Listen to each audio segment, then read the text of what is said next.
नमस्कार, मैं शशि श्रोत्रिय उत्तराखंड देवभूमि हरिद्वार से आपके समक्ष फिर से उपस्थित हूँ। विश्व हिंदी सृजन सागर मंच पर के माध्यम से एक ऐसे कार्यक्रम के लिए जिसमें साहित्य में उनके अनुभव, विचार, उनकी यादें जानने के लिए हम लोग इच्छुक हैं। सर्वप्रथम मैं मंच के संस्थापक आदरणीय कपूरा राम जी को का आभार व्यक्त करती हूँ, जिन्होंने हमें ऐसे कार्य करने के लिए अनुमति प्रदान करी, हमें अपने साथ जोड़ा। आभार व्यक्त करती हूँ मैं उन पदाधिकारियों का जो हमें हर वक्त हमारी हर गतिविधि में पूर्ण सहयोग देते रहते हैं। और मैं मंच के लिए कुछ पंक्तियां अर्पित करती हूँ। आंखों में विजय की आस लिए मैं मंच के लिए प्रस्तुत कर रही हूँ। आंखों में विजय की आस लिए, सबका ही मनोबल साथ लिए। आंखों में विजय की आस लिए, सबका ही मनोबल साथ लिए। पीछे हमको नहीं देखना है, आगे ही बढ़ते जाना है, आगे ही बढ़ते जाना है।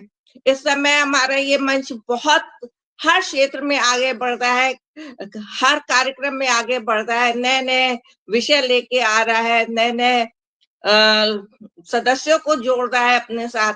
बहुत आभार व्यक्त करती हूँ और बहुत सारी शुभकामनाएं भी देती हूँ मैं इस मंच के संस्थापक को प्लस इस मंच के पदाधिकारियों को। आज हम यहाँ पर मंच पर उपस्थित है आदरणीय सुधा तिवारी पांडे जी के साथ इस मंच पर कुछ ऐसी बातें जानने के लिए कि उन्हें साहित्य से प्रेरणा मिली, उनके सुंदर व्यक्तित्व के बारे में जानने के लिए हम सब आतुर हैं। सुधा जी का स्वागत मैं इन पंक्तियों से करती हूँ। आप हौसले जिद्दी है, घबराए नहीं, हौसले जिद्दी हैं, घबराए नहीं, बात कहकर पछताते नहीं। हौसले जिद्दी हैं, घबराते नहीं, बात कहकर पछताते नहीं। दोनों ही बातें वाजिब हैं भगवान, बढ़ा के कदम पीछे हटाते नहीं, बढ़ा के कदम पीछे हटाते नहीं। स्वागत है आदरणीय सुधा पांडे तिवारी जी का। कोई भी शुभ कार्य करने से पहले किसी भी मंच पर जहाँ पर विद्यादान की बात हो या कार्य की बात हो, सबसे पहले वहां सरस्वती माँ का आवाहन किया जाता है। तो मैं आदरणीय सुधा जी से कहूंगी कि वो माँ सरस्वती के लिए कुछ पंक्तियां सुनाएं, फिर हम अपने कार्यक्रम को आगे बढ़ाएंगे। सभी को मेरा सादर नमन। मंच को नमन करते हुए संस्थापक। आवाज आ रही है जी? हाँ जी, आवाज क्लियर है? धीमी आवाज क्लियर नहीं है? क्लियर है आवाज मेरी?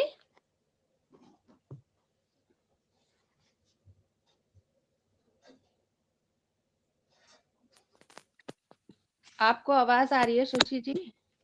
आ रही जी जी जी। मैं मंच के संस्थापक मेरे छोटे भाई कपूरा राम जी, जिनके स्नेह के कारण मैं इस पटल पर सदैव अपनी उपस्थिति देती रहती हूँ और इस पटल के लिए मेरी बहुत बहुत शुभकामनाएं। सर्वप्रथम माँ शारदे को नमन करते हुए मैं अपनी कुशलचित पंक्तियां रखती हूँ और निवेदित है पंक्ति। ज्ञान दानी माँ वाणी, हे ज्ञान दायनी माँ वाणी, हे वाहिनी कृपा सिंधु, हे ज्ञान दायनी माँ वाणी, हे हंस वाहिनी कृपा, अज्ञान तिमिर माँ दूर करो, बिखरा दो कुछ आशीष बिंदु, अज्ञान तिमिर माँ दूर करो, बिखरा दो कुछ आशीष बिंदु, वाणी में ऐसा ओज भरो, वाणी में ऐसा ओज भरो, मम सत्य प्रकाशित कर दो माँ। मेरी जीवन अवनी जगमग, मेरी जीवन अवनी जगमग, हो जाए ऐसी दया करो। मेरे जीवन के मरुथल में बन जाओ निर्मल सरस सिंधु, मेरे जीवन के मरुथल की बन जाओ निर्मल सरस सिंधु। मम शब्द शब्द में बस जाओ, वाणी में मधुर विलास करो, मम शब्द शब्द में बस जाओ, वाणी में मधुर विलास करो, वीणा के तार करो झंकृत, सुमधुर सुमधुर साहस करो, वीणा के तार करो झंकृत, सुमधुर सुमधुर साहस करो। अज्ञान तिमिर की रैना में चमको बन कर के धवलेंदु, अज्ञान तिमिर की रैना में चमको बन कर के धमल धवलेंदु, अज्ञान तिमिर माँ दूर करो, बिखरा दो कुछ आशीष बिंदु। बहुत सुंदर, बहुत सुंदर। बहुत बहुत आभार।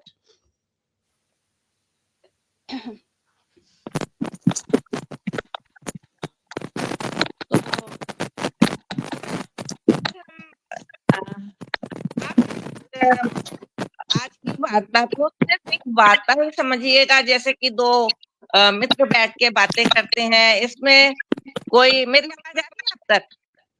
जी जी बिल्कुल बिल्कुल साफ आ रही है।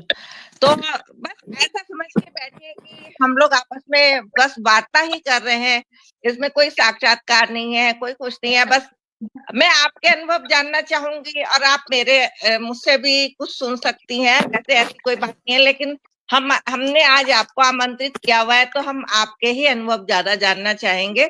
तो स्वागत है इस मंच पर आपका। बहुत आपकी मधुर कंठ की मधुर कंठ इतना है और उस पे इतनी सुंदर वंदना सुनकर माँ सरस्वती जरूर विराजित हो चुकी हैं इस पर। तो अब हम आगे का कार्यक्रम शुरू करते हैं। आदरणीय कपूरा जी हमारी लाइव से जुड़े हुए हैं, वो सुन रहे हैं हमारे कार्यक्रम को।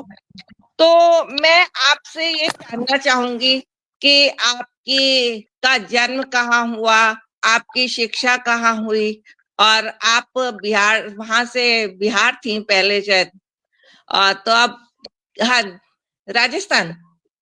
मैं उत्तर प्रदेश, मेरे पिताजी की सरकारी नौकरी थी, तो हाँ जी, हाँ यूपी जी। यूपी अच्छा, वो तो ट्रांसफर होता रहता था। जी जी।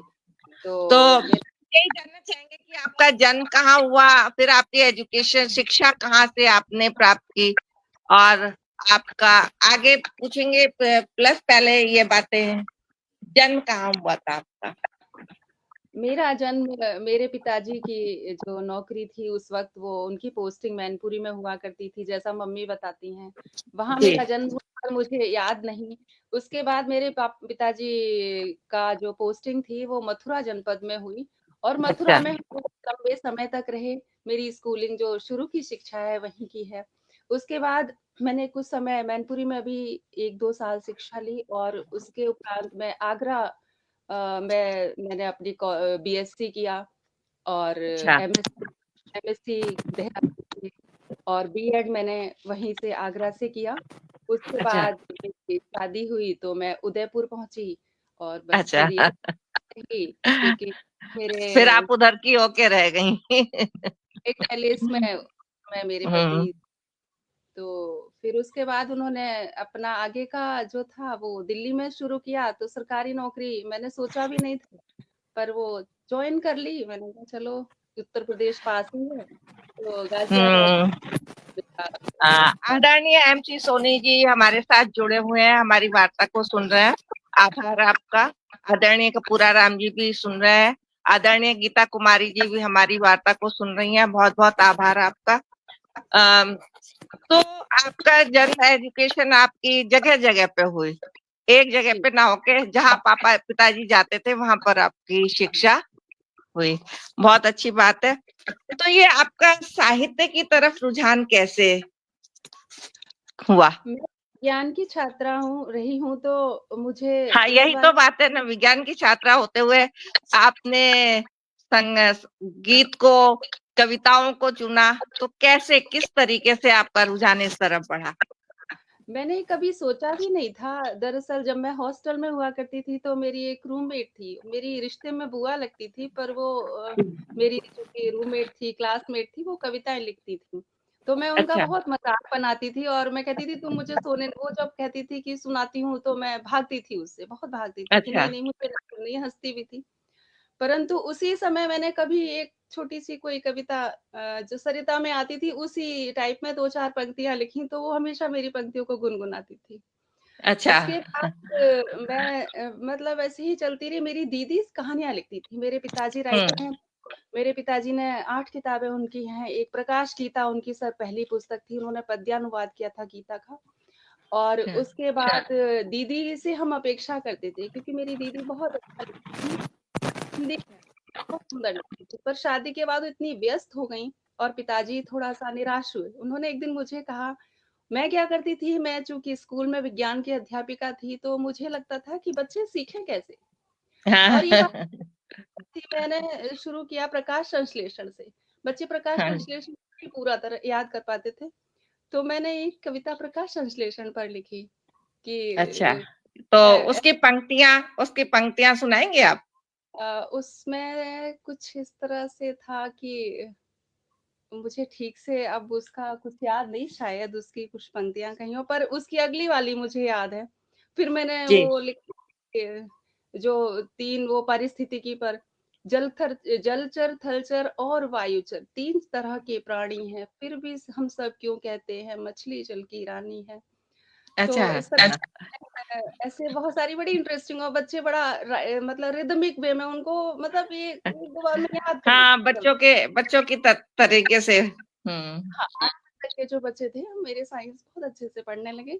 तो पिताजी ने मेरी एक दिन डायरी मिल गई, तो उन्होंने कहा कि सुधा तुम ही लिखने लगो, तुम लिख सकती हो, क्योंकि तुमने हम्म। जब ये लिखी है तो तुम लिख सकती हो। तो फिर मैंने शुरू किया, और ज़्यादा मेरा बहुत लंबा सफ़र नहीं है। 2020 में मैंने उन्हीं की हम्म। धुन पर कविता लिख डाली, अपने अपने फादर को याद करते हुए। तो वो इस तरह सी, प्रेम को दाम है, प्रेम सो काम है, प्रेम को दाम है, प्रेम सो काम है, प्रेम को ही एक नाम है राधा। वाह। वाह। प्रेम को दाम है, प्रेम सो काम है, प्रेम को ही एक नाम है राधा। फूलों में गंध है, काव्य में छंद है, फूलों में गंध है, काव्य में छंद है, वायु की मंद गति में है राधा। ब्रज में है सांवरिया जो को बास, तो रेत के कण कण में है राधा। जी। राधा की सांसों में कान्हा को बास, राधा की सांसों में कान्हा को बास, तो कान्हा के रत बसी है राधा। राधा और कृष्ण में भेद कछु नहीं, राधा में कृष्ण है, कृष्ण में राधा। वाह, बहुत सुंदर।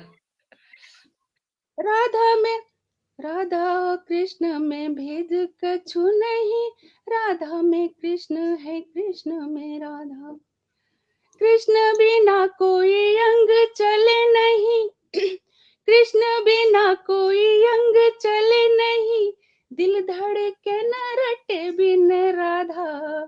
जानो एक जीवन को एक भेद, जो कृष्ण शरीर है प्राण। इस तरह से ये पंक्तियां मेरी जो एक बार आई। ये बहुत सुंदर पंक्तियां हैं। वैसे भी लोग कृष्ण के ऊपर बहुत जल्दी भावुक हो जाते हैं, उनके ऊपर बहुत जल्दी लिखते हैं। आदरणीय जी, राजेंद्र परिहार जी, आदरणीय मोहिनी गुप्ता जी हमारे साथ जुड़ी हुई हैं, और बहुत अच्छा बता रही हैं। अ, तो इसमें आपने ऐसे गीत लिखने शुरू कर दिए, तो आपका कोई प्रेरणा स्रोत रहा जिसने आपसे कहा हो कि तुम बहुत अच्छा है, और आपको सिखाने वाला कोई गुरु था, या आपने अपने आप ही लिखना शुरू कर दिया और आगे भी आप अपने आप ही लिख रही हैं? इसमें गुरु तो वही कहूँगी कि पिताजी का ही जो भी रहा, कभी मैंने सीखा तो नहीं। अब उनकी धारा बिल्कुल भी अलग है, मेरी उनकी जैसा लेखन, उनकी विधा अलग है।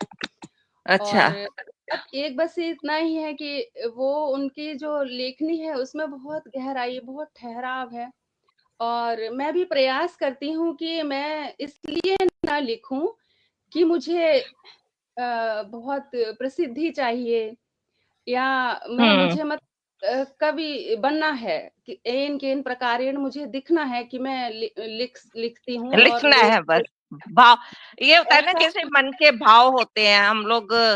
हाँ, वो अपने भाव प्रकट करते हैं, कोई ये नहीं सोचते कि हमें कुछ करना है, बस अपने मन के भाव लिख देते हैं।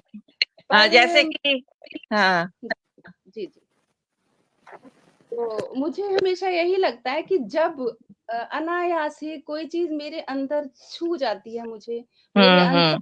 छू जाती है, और वो शब्द मेरे अंदर से निकलते हैं, तभी मैं उसको लिखती हूँ। नहीं तो ये सोच के नहीं लिखती कि मुझे लिखना है। और जब अच्छा। वो शब्द निकलते हैं तो वो चाहे मैं रास्ते में हूँ, कई बार तो ऐसा भी चांस आया कि मैं बस डीटीसी में बैठी हुई, सुबह का हम्म। समय हुआ और मेरे पास पेन नहीं, मैं मतलब इस मेरा दिमाग कुछ ऐसा रहता है कि मैं बहुत ज्यादा अपनी चीजों को नहीं संभाल पाती हूँ। तो या यूं कहिए कुछ थॉट चलते रहते हैं। तो मैंने जी। उसको कहा कंडक्टर को, भैया अपना पेन देना, अपनी टिकट पे ही लिख जी। लिया, टिश्यू पेपर पे लिख, ऐसा भी होता है बहुत। हम्म। तो और इसीलिए मैंने फेसबुक पर डालना शुरू किया। वो भी बड़ा एक अजीब प्रसंग प्रसंग है। एक चैन चल रही थी, उस पर एक हमारे प्रदीप जी हैं, तो हाँ जी। पत्रकार हुआ करते थे, तो कोई सीरीज थी उसमें पुस्तक का जो कवर पेज था वो प्रकाशित करते थे वो लोग, हम्म। थोड़ा जानकारी देते थे, और वो श्रृंखला थी। मुझे बड़ा इंटरेस्ट था जागा और मैं उनको पढ़ती अच्छा। थी। ऐसे ही उसमें जब कमेंट करने लगी तो उन्होंने कहा आप भी दीजिए। मेरे मुझ में साहस ही नहीं था कि मैं फेसबुक पर इतने लोग देखें और मैं पता नहीं क्या डालूंगी, ये बहुत हेजिटेशन था, कभी आत्मविश्वास नहीं था। तो उन्होंने, एक हमारे सर है शिवजी सर, जो हिंदी के बहुत बड़े विद्वान हैं, साहित्यकार भी हैं, तो सर ने मुझे फिर एक दिन हम्म। मैसेज किया कि आप लिखिए, आपको हम इस चेन को आगे ट्रांसफर करने के लिए हम आपको देना चाहते बिल्कुल हैं। बिल्कुल। मैं कहा, "सर, मैं नहीं लिख सकती।" उन्होंने कहा नहीं आप कीजिए। तो जो उन्होंने मुझे साहस दिया उससे मैंने हम्म। फिर प्रदीप जी और शिव जी सर के सहयोग से मैंने अपने डाला उसको कवर पेज। उसके बाद मुझे एक मिशन शक्ति का प्रोग्राम था, तो हम्म। उस मिशन शक्ति में मुझे द्रौपदी का ख्याल आया बैठे बैठे अचानक, जब वो 9 दिन नवरात्रि के गुजर गए। मैंने भी मिशन शक्ति का प्रोग्राम करवाया स्कूल्स में। अच्छा। मैं अपने जनपद में स्काउट गाइड का पूरे जनपद का काम देखती हूँ, जो विद्यालयों में, तो मैंने हम्म। करवाया। उसके बाद मुझे ख्याल आया द्रौपदी का, तो मैंने सोचा, शाम का समय था कि अ, अ, कुछ थी कि है द्रुपद सुता के भाव व्यग्र, आंधी है झंझा बातों की, आंखों से जी। बहती है ये, कुछ अग्नि है जज्बातों की, है अंधकार हर ओर गिरा। मतलब मैंने वो श्रृंखला जो लिखी ना, मैं लिखती चली गई। मैंने फिर वो श्रृंखला जैसे 10 उन्होंने डाली, मैंने 10 दिन डाली और अच्छा। कंटिन्यू, और वो शब्द ऐसी धारा प्रवाह में आए मेरे पास कि सबने उस पे मतलब पूरा जो एक जितने मेरे फेसबुक मित्र थे सब उसमें इन्वॉल्व हुए, और वो बहुत अच्छी श्रृंखला रही। वहां से मुझे साहस मिला। फिर मैंने स्वामी विवेकानंद की डाली। नहीं, ये तो होता है ना, जिस हम वही कहते हैं ना, मैंने आपको जो पंक्तियां दी कि पीछे नहीं हटना है, आगे ही बढ़ना है, तो कभी ऐसा होता है कि हम अपने को रोक ही नहीं पाते, अगर हमारे मन में कुछ भाव आ जाए और बिना भाव के हम लिख नहीं सकते। तो इस बात तो ये है, अगर हमारे अंदर भाव उत्पन्न हो है तो जरूर हम कुछ ना कुछ लिख देंगे, लेकिन अगर भाव ही नहीं उत्पन्न हो रहे हैं तो कहाँ से लिखेंगे? तो आपने तो बहुत, तो आप श्रृंगार पे लिखती हैं या खाली भजन पे ही लिखती हैं? श्रृंगार के गीत भी लिखती हैं या किस प्रकृति से जुड़ी हुई हैं? मैंने दरअसल किसी एक विधा को बांधा नहीं है।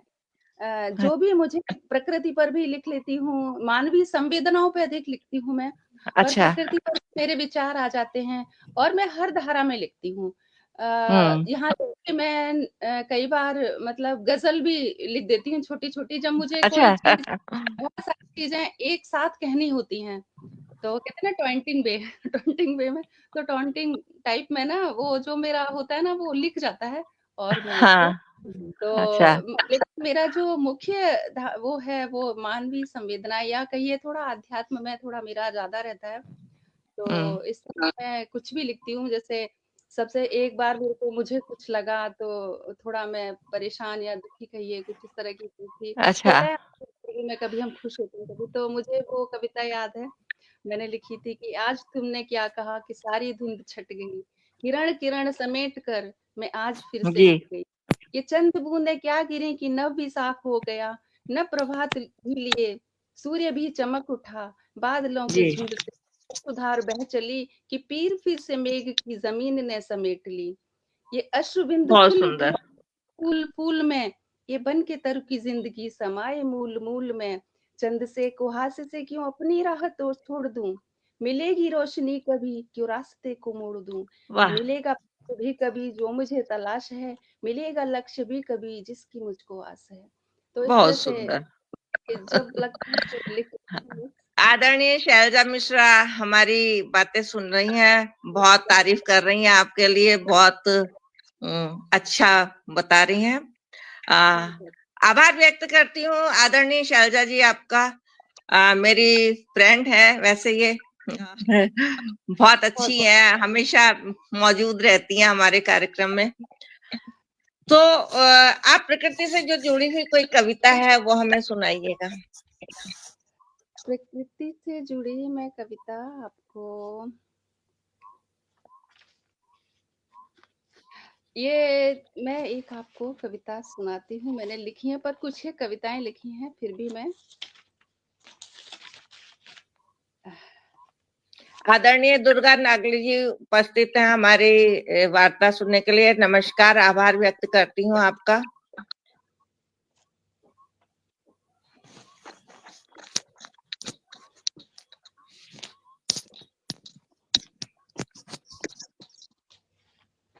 ये मैंने एक छोटी सी कविता सुना दी, मेरी बिल्कुल शुरुआत की ही कविता है जी। और शायद चलते चलते रास्ते में ही कभी लिखी थी। नवल नित रश्मिया कोमल प्रखर सी, चली आती है एक दिन प्रात पल ही, बिखर उठती है एक अनुपम छटा सी, थकित होकर चली है अब निशा भी। चलो जी। ओ प्रहरी को अब द्वार खोलो, खड़े दिन कर लिए हैं सप्त घोड़े, प्रफुल्लित हो विहक करते हैं कलरव, भ्रमर भी गूंजते हैं पुष्प पल्लव। थकित हो बहुत तुम सुंदर।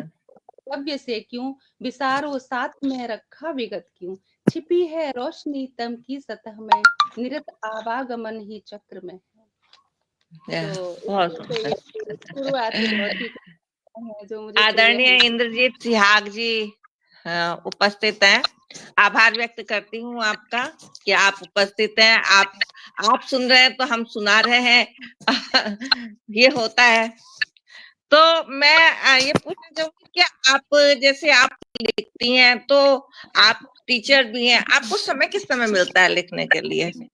लेखनी के लिए कभी अगर मैं समय निकालूं तो शब्द भी लिख ही नहीं सकती। जब मैं फुर्सत में होती हूँ ना तो मैं लिख ही नहीं सकती। मैं लिखती हूँ जब मैं बस में होती हूँ, मेट्रो में होती हूँ, अच्छा। मैं खाना बना रही होती हूँ या मतलब कोई भी काम कर रही होती हूँ और मुझे कोई ख्याल आया, कोई शब्द आया तो मैं दौड़ के लिख लूँ और अच्छा। लिख लूँ 1-2 मिनट, आधा मिनट में लिख जाता है, नहीं तो कुछ भी नहीं लिखता। तो ये सब मतलब में तो आपको फैमिली में प्रॉब्लम नहीं हो रही है लेखन कार्य में? जैसे कहते हैं ना कि जब लिखने वाले होते हैं वो कुछ भी काम छोड़ के फिर लिखना शुरू कर देते हैं, तो आपके घर में आपको सपोर्ट दे रहे हैं, सब लोग सहयोग जी, देते हैं अगर आप लिखती हैं तो?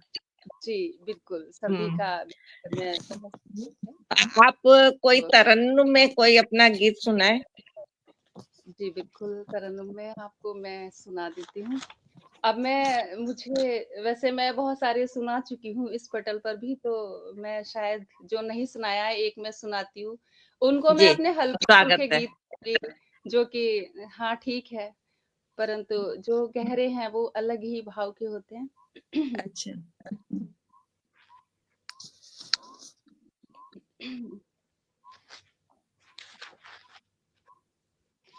हवाओं ने जब राग छेड़ा है दिल का, हवाओं ने जब राग छेड़ा है दिल का, तुम्हें हम यूं ही गुनगुनाने लगे हैं।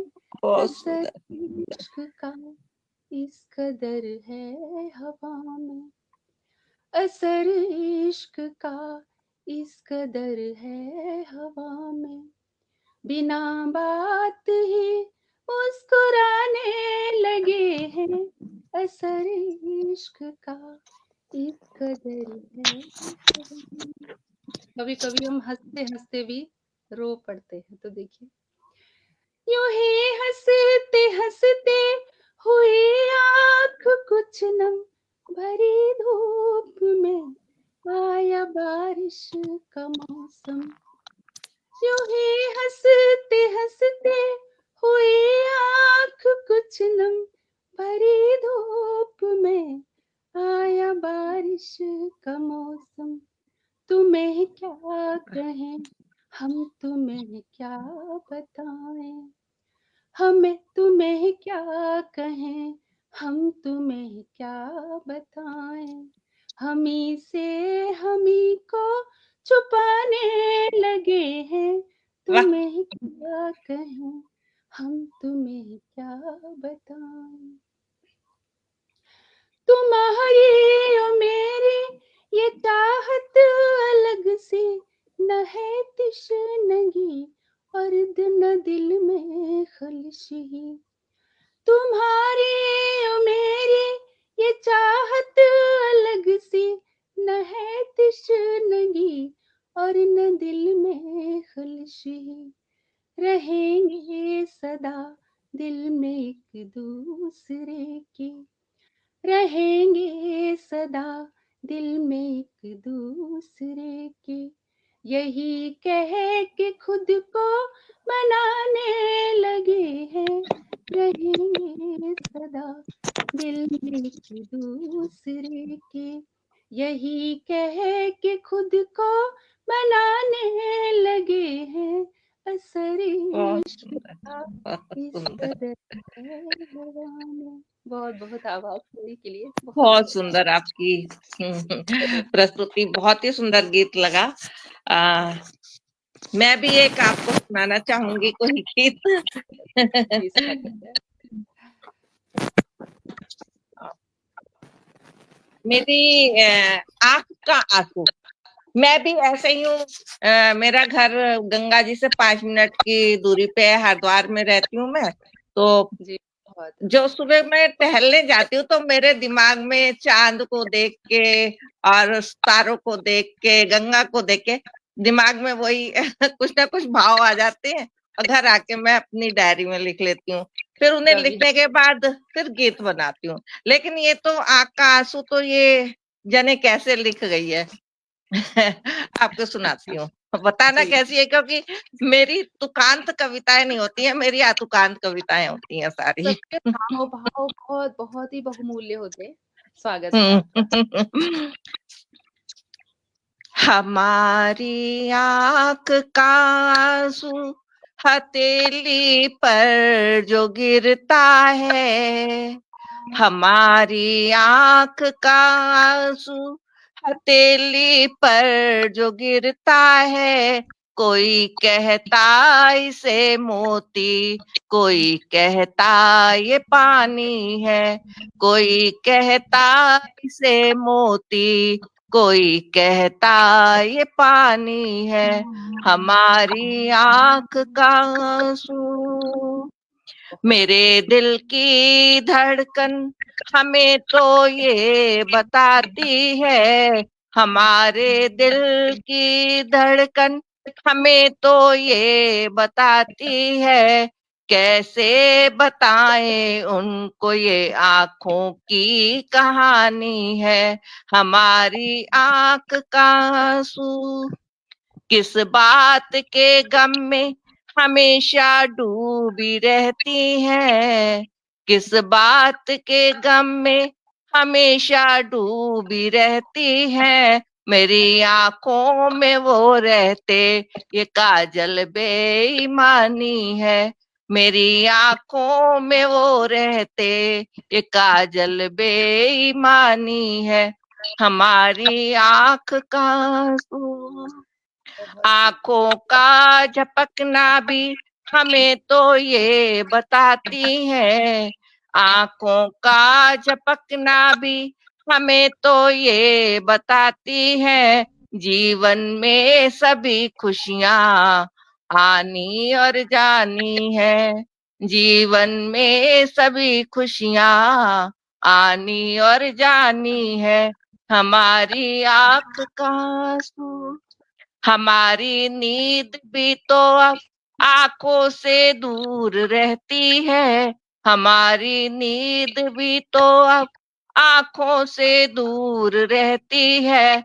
इशारा ये भी करती है, कहाँ पर जिंदगानी है। इशारा ये भी करती है, कहाँ पर जिंदगानी है, हमारी आंख का आंसू। जरा सा रुक भी जाते तुम इन्हें मोती बनाने तक, जरा सा रुक भी जाते तुम इन्हें मोती बनाने तक। मेरी आंखों में ये आंसू तुम्हारी मेहरबानी है, मेरी आंखों में ये आंसू तुम्हारी मेहरबानी है, हमारी आंख का आंसू। ये बहुत लिखी थी। बहुत बहुत सुंदर, बहुत सुंदर। ये मन तो के बस भाव। ये भाव ही है हमारे भी, कुछ भी मन में आ जाता है। और ये मंच वाले कुछ पंक्ति देते हैं तो कभी कभी ऐसा होता है कि उस पंक्ति पे इतना सुंदर गीत बन जाता है कि कुछ कहने को नहीं है। तो ऐसे ही लिखते हैं हम। लेकिन तो अब आप कोई हमें भजन की तरफ ले चले तो बहुत अच्छा लगेगा। चलिए मैं आपको सुनाती हूँ।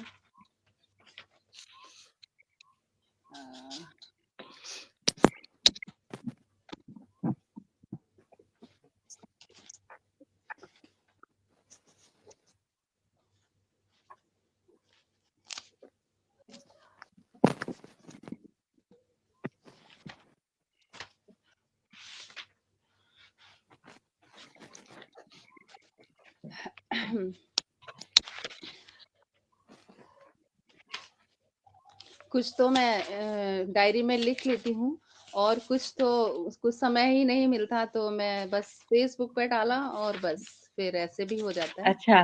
पर मैं आपको भजन अवश्य सुनाऊंगी, कोई इसमें होगा।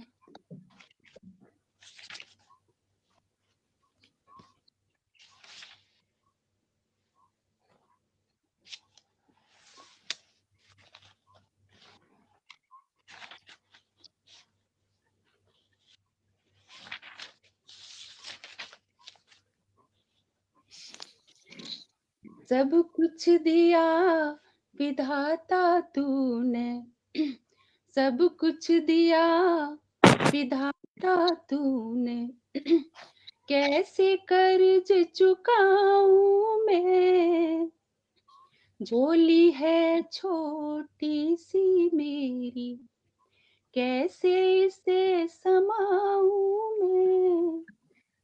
ऐसे तो हमारी शिकायतें कभी खत्म ही नहीं होती, परंतु सही सच तो बात ये है, बिल्कुल बिल्कुल।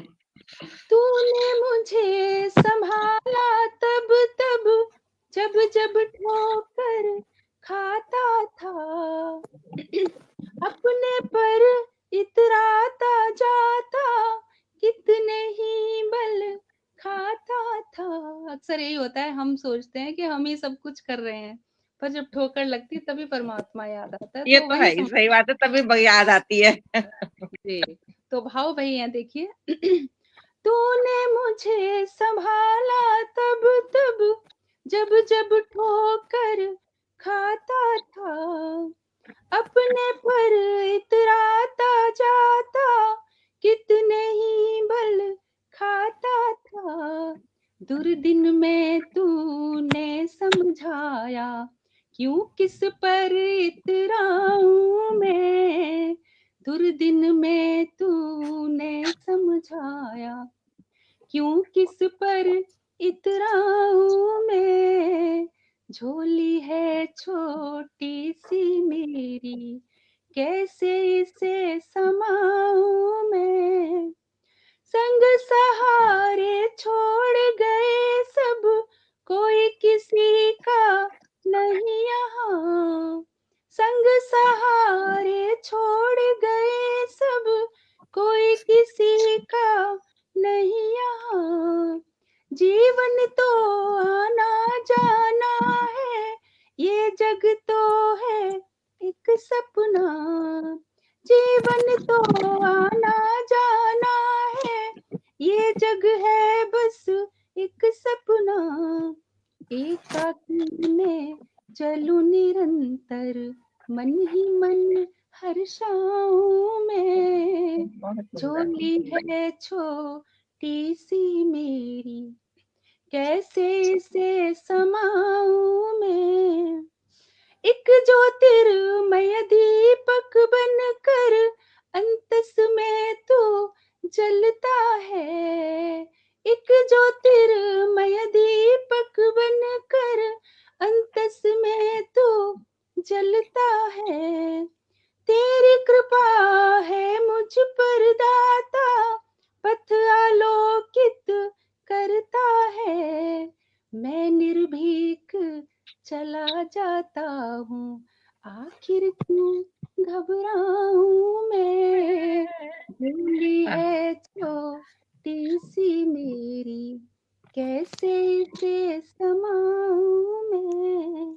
कैसे इसे समाऊं मैं। बहुत बहुत आभार। बहुत ही सुंदर भजन। हाँ। अच्छा, एक बात ये है कि जैसे आप टीचर हैं, तो आप क्या, आपका क्वेड स्कूल है या गर्ल्स स्कूल है जहाँ आप पढ़ाती हैं? कोएड है मैम, गवर्नमेंट स्कूल्स हैं, तो यहाँ पर जो हमारे बच्चे अप टू 8 साथ ही पढ़ते हैं। अच्छा। मैं एक के बच्चे हैं, पर अभी तो मेरा काम वही रहता है कि स्काउटिंग का रहता है, तो सभी बच्चे पूरा डिस्ट्रिक्ट, तो बड़े छोटे, बस अभी तो मैं बहुत सालों से वही देख रही हूँ। अच्छा। बाकी तो नहीं, आपकी जैसे आजकल ये लड़कियों के प्रति जो प्रॉब्लम्स आ रही हैं, इतनी लड़कियों के, हालांकि लड़कियां काफी तेज भी होती जा रही हैं, लेकिन जैसे लड़कियों को छेड़ दिया, लड़कियों के साथ बलात्कार हो रहे हैं, तो इसमें आप कुछ कहना चाहेंगे कि इसमें लड़कियों की कमी है या इस संस्कार की कमी है या लड़कों की कमी है? इसमें कुछ आप बताना चाहेंगी? देखिए, ये तो कुछ ऐसी व्यवस्था है कि एक जैसी परिस्थितियां नहीं होती।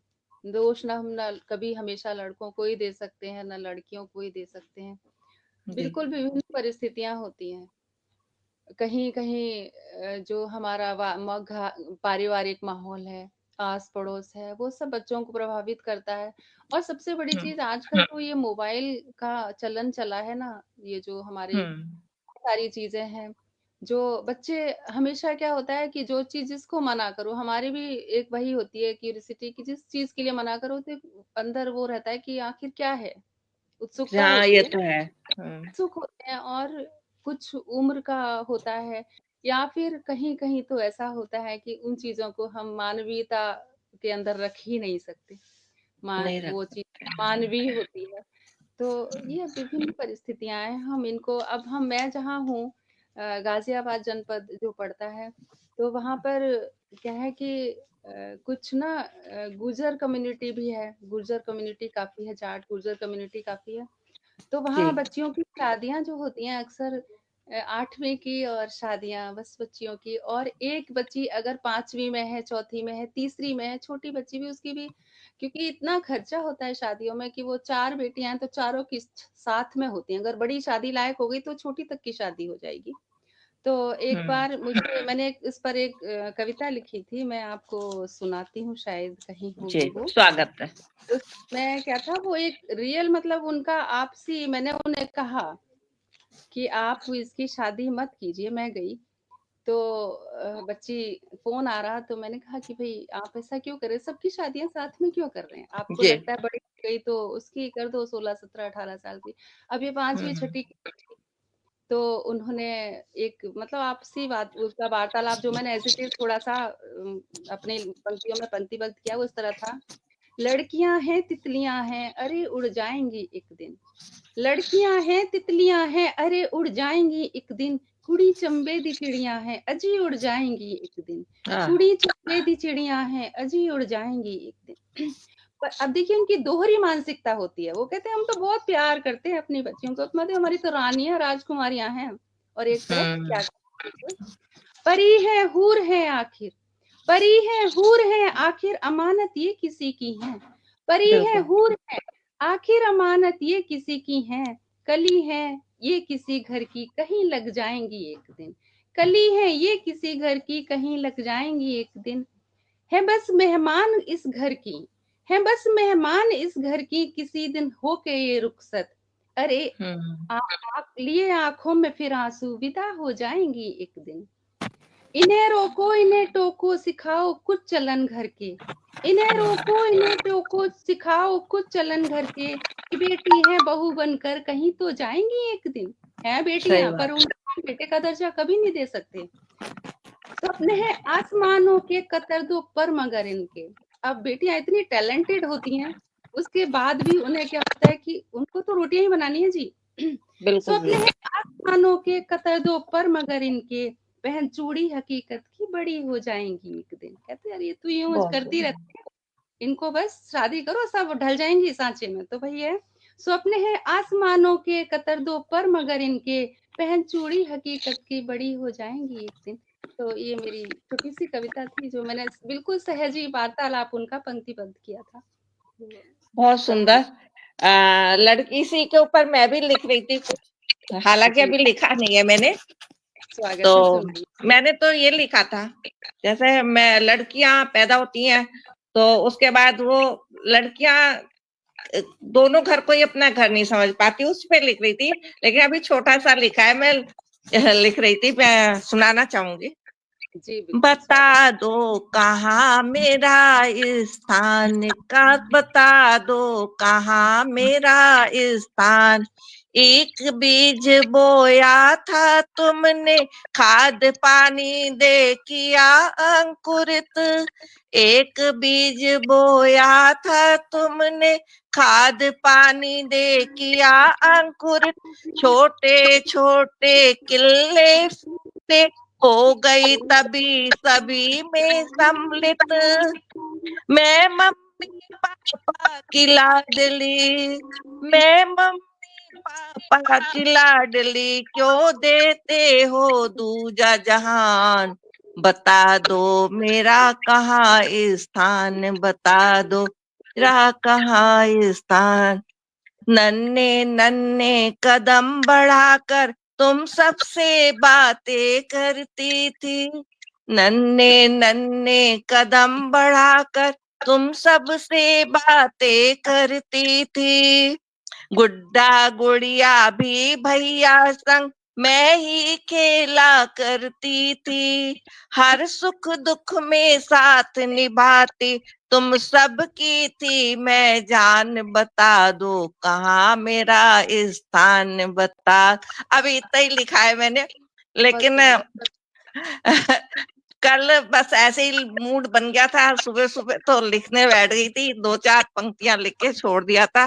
आदरणीय S K. Gupta ji, DO Raman ji, DO Naresh, आदरणीय राजेंद्र परिहार जी, सभी लोग सुन रहे हैं आपको और बहुत तारीफ भी कर रहे हैं।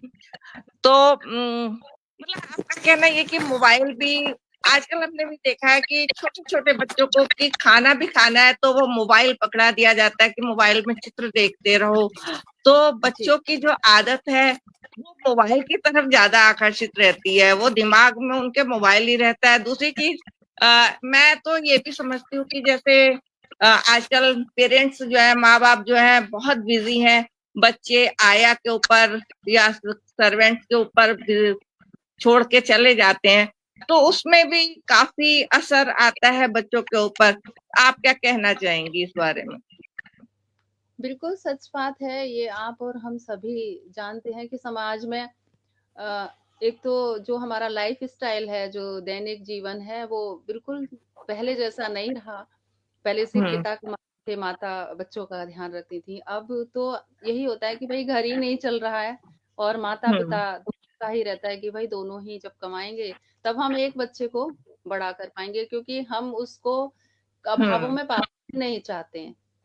तो वही सब चीजें हैं, और इसके रहते बहुत सारी चीजें जो बच्चे हैं उनको परवरिश में कहीं ना कहीं उसका भुगतान हमें करना ही पड़ता है। देव ये नारायण शर्मा जी, आदरणीय देव नारायण शर्मा जी उपस्थित हैं हमारे बीच। आभार व्यक्त करती हूँ। आदरणीय महेश चंद्र जी उपस्थित हैं, आभार व्यक्त करती हूँ आपका।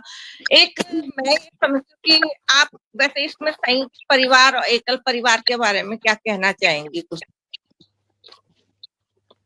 देखिए, जहाँ तक एक संयुक्त परिवार का है, तो अब लोग भौतिकवादी अधिक हो गए हैं। पहले था तो जो दादियाँ या बड़ी जो हुआ करती थी, ताइयाँ, चाचियाँ, वो सब आपस में हम्म। कभी तो लगता ही नहीं था कि मेरा बच्चा है, तेरा बच्चा, बच्चे सबके होते थे। हाँ।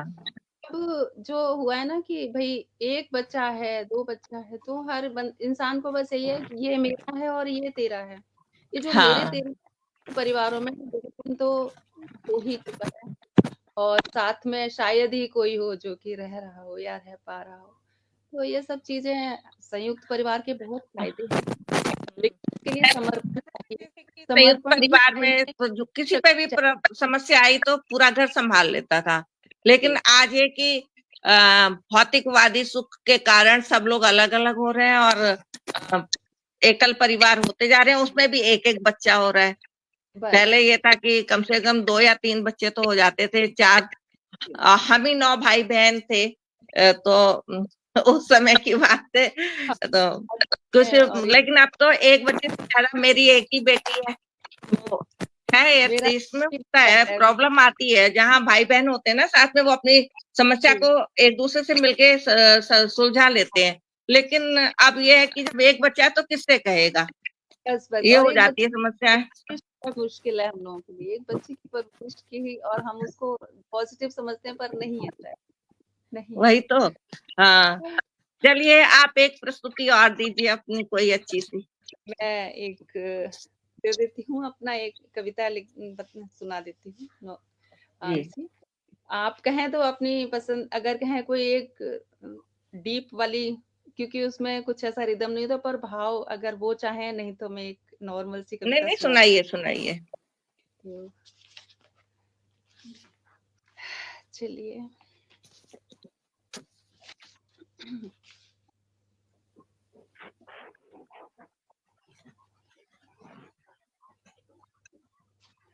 एक कविता सुनाती हूँ और फिर उसके बाद एक अंतिम इसके साथ में।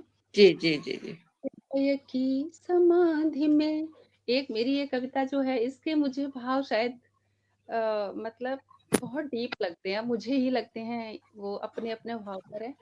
पर देखिए, हम्म। इसको ऐसे लिया है कि जो हम बहुत, एक हमारी एक स्टेज ऐसी होती है जब हमारे अंदर बहुत कुछ होता है और हम कुछ कहना नहीं चाहते, हम हर हम्म। चीज से समझौता कर लेते हैं। एक वो स्टेज है, तो आप उसको महसूस करिए, हम आप उस स्टेज में हैं और लिख रहे हैं, तो हमारी वो ठहरी हुई भावनाएं, तो उनको आप उसी स्टेज में रख कर देखिए, तो आपको बहुत। अच्छी लगेगी। हृदय की समाधि में शब्द शेष मौन है, हृदय की समाधि में शब्द शेष मौन है, स्वप्न चिर विदा हुए, ये बिंब बीच कौन है, स्वप्न चिर विदा हुए, ये बिंब बीच कौन है, नयनों के क्षितिज तले आर्द्र ओस बिंदु है, नयनों के क्षितिज तले आर्द्र ओस बिंदु है, कभी कभी हम चलते चलते बैठे और हमारी आंखों में नमी आ जाती है, पर हम कहते कुछ नहीं हाँ। है। नयनों के क्षितिज तले आर्द्र उस बिंदु है, शब्द पंखु पुष्प पंखुड़ी में बंद बेकल मिलिंद। जो हमारी आंखें हैं वो देखना चाहती हैं, लेकिन वो पुष्प पंखुड़ी में बंद बेकल मिलिंद है। किसी का इंतजार है, देखना चाह रहे हैं, लेकिन बस शांत चित सरोवर के नील तल में स्मृतियां। हम शांत हैं, लेकिन हमारी स्मृतियां अंदर छटपटा रही हैं। देखिए, शांत चित सरोवर के नील तल में स्मृतियां, मत्स्य सी चलायमान आहत सी विस्मृतियां। कुछ अच्छी भी होती हैं और कुछ हमें अंदर से आहत सही किया बात जाता है। मत्स्य सी चलायमान आहत सी विस्मृतियां। भूल चुके हैं, लेकिन कहीं है छटपटाहट। नीरव निशा के बीच जुगनू सी चमकती हैं। कुछ स्मृतियां इतनी सुंदर भी हैं, देखिए। नीरव निशा के बीच जुगनू सी चमकती हैं। मोहिनी है मोहती है यादें कुछ विशेष हैं। मोहिनी है मोहती है यादें कुछ विशेष हैं। ज्यों बहुत खूब। निशा पावस की चांद खो चुका है तेज, ज्यों निशा मावस की चांद खो चुका है तेज। चाहतों की अंगूरी में पुष्प अब न शेष है। चाहतों की अंजूरी में पुष्प अब न शेष है। एक और आखिरी मेरी सुन लीजिए रचना, बस इसके बाद। तुम शब्दों का कोलाहल में मौन युक्त संवाद रहूंगा। तुम शब्दों का कोलाहल मैं मौन युक्त संवाद रहूंगा। आज तुम्हारी जय गाता जग मैं सदियों को याद रहूंगा। आज तुम्हारी जय गाता जग मैं सदियों को याद रहूंगा। कितने ही मिथ्या प्रचार कर कीर्तिगान यशगान करो तुम। कितने ही मिथ्या प्रचार कर कीर्तिगान यशगान करो तुम। हो अमर्त्य स्मृति लोक में। आजकल बड़ी चल रही है, कहते हैं ना कि हमारे अवार्ड का कुछ चल रहा है, तो कुछ नहीं है इनमें। हो अमर्त्य स्मृति लोक में कितना भी अभिमान करो तुम। प्रतिवादों में श्वास साध कर सत्यनिष्ठ संवाद रहूंगा। ये अवार्ड तो उठा के बहुत फेंक सुंदर, बहुत सुंदर है। ऐसा कि सबकी जुबान पे रह जाए आप। काश परमात्मा महावाणी ऐसा शब्द दे दे। लिख दो गाथाएं कितनी भर दो छंद छंद तरुणाई। तुम लिख दो गाथाएं कितनी भर दो छंद छंद तरुणाई। मैंने अंतर स्वाति बूंद ही सिप सिप मुख है टपकाई। मैंने अंतर स्वाति बूंद ही सिप सिप मुख है टपकाई। कितने ही अनुवाद करो तुम, अनुवादों के बाद रहूंगा। कितने ही अनुवाद करो तुम, अनुवादों के बाद रहूंगा। आज तुम्हारी जय गाता जग मैं सदियों को याद रहूंगा।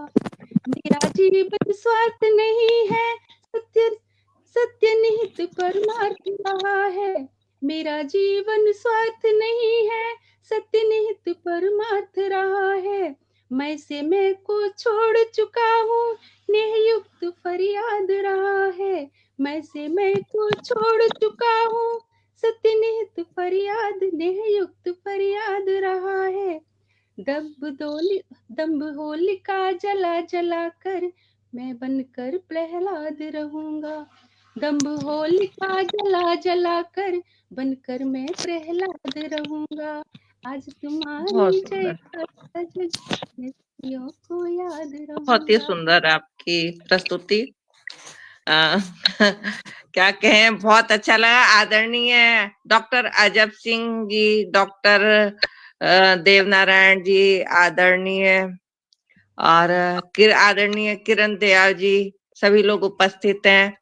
और आप डॉक्टर किरण दयाल जी बहुत तारीफ कर रहे हैं आपकी, बहुत अच्छी सर्जन आपके, बहुत अच्छे हैं, बहुत सुंदर सुंदर। बस मैं थोड़ा सा एक अपना सुना के फिर हम लोग समापन चलते हैं। जी आदरणीय। मैंने चांद के ऊपर कुछ लिखा है जी, तो स्वागत। उसके वो सुनाना चाहती हूँ। तुम चांद बन के आना, मैं तारों में मिलूंगी। तुम चांद बन के आना, मैं तारों में मिलूंगी। तुम जब भी सांस लोगे, मैं धड़कन में सुनूंगी। तुम चांद बन के आना, मैं तारों में मिलूंगी। मेरी हर अदा तुम्ही से, मेरी हर हया तुम्ही से, मेरी हर अदा तुम्ही से, मेरी हर हया तुम्ही से। तुम गजल बन के आना, मैं लफ्जों में मिलूंगी। तुम चांद बन के आना, मेरी सुबह भी तुम्ही से, मेरी रात भी तुम्ही से, मेरी सुबह भी तुम्ही से, मेरी शाम भी तुम्ही से। तुम खूब खिलखिलाना, एहसास में मिलूंगी। तुम चांद बन के आना, मैं तारों में दिखूंगी। मेरा बसंत भी तुम्ही से, मेरा पतझड़ भी तुम्ही से, मेरा बसंत भी तुम्ही से, मेरा पतझड़ भी तुम्ही से। तुम ऋतुराज बन के आना, तराने मैं भरूंगी। ऋतुराज बन के आना, तराने मैं भरूंगी। तुम चांद बन के आना, मेरी सांस भी तुम्ही से, मेरी आस भी तुम्ही से, मेरी सांस भी तुम्ही से, मेरी आस भी तुम्ही से। तुम वृक्ष बन के आना, मैं छाया में मिलूंगी। तुम वृक्ष बन के आना, मैं छाया में मिलूंगी। तुम चांद बन के आना, मेरी जीत भी तुम्ही से, मेरी हार भी तुम्ही से, मेरी जीत भी तुम्ही से, मेरी हार भी तुम्ही से। रास्ता तुम दिखाना, विश्वास मैं बनूंगी। रास्ता तुम दिखाना, विश्वास मैं बनूंगी। तुम चांद बन के आना, मैं तारों में दिखूंगी। तुम जब भी सांस लोगे, मैं धड़कन में सुनूंगी। जय मां शारदे। बहुत सुंदर प्रस्तुति, बहुत सुंदर। हम लोग भी समापन की तरफ चले। आदरणीय सुनीता तिवारी जी उपस्थित हैं, कह रही है वाह क्या बात है, अंतिम समय में आप आए हैं। हमारा समापन होने वाला, अब आप बस थोड़ा सा संदेश दे दीजिए, फिर हम आप समापन करते हैं अपने कार्यक्रम का। मेरा मंच के लिए बहुत बहुत शुभकामनाएं। बहुत सुंदर कार्य कर रहा है मंच, और हमारे जो पदाधिकारी गण हैं कपूरा जी हैं, बहुत सौम्य स्वभाव के हैं। आप सभी का जो आपसी तालमेल है बना रहे, और बहुत अच्छा जो भी लेखक हैं उनके लिए यही है कि आप लिखें और ऐसा लिखें कि जो अमर हो जाए। ये जो लेखनी के लिए, प्रसिद्धि के लिए अगर कोई भी शब्द चाहेगा तो वो ठीक नहीं है, क्योंकि हम सभी समाज के लिए हैं और लेखनी हमारी समाज के लिए ही होनी चाहिए। तो वही है, लिखूं क्यों मैं तिमिर के गीत, उजालों पर निशा की जीत। तो तिमिर के गीत मत लिखिए, उजालों के गीत लिखिए। सबको मेरा यही संदेश है, और आप सभी को बहुत बहुत बहुत आभार। सुंदर। जितने लोग भी हमें सुन रहे हैं उनका बहुत बहुत आभार व्यक्त करती हूँ, और शुभ रात्रि, नमस्कार, राम राम।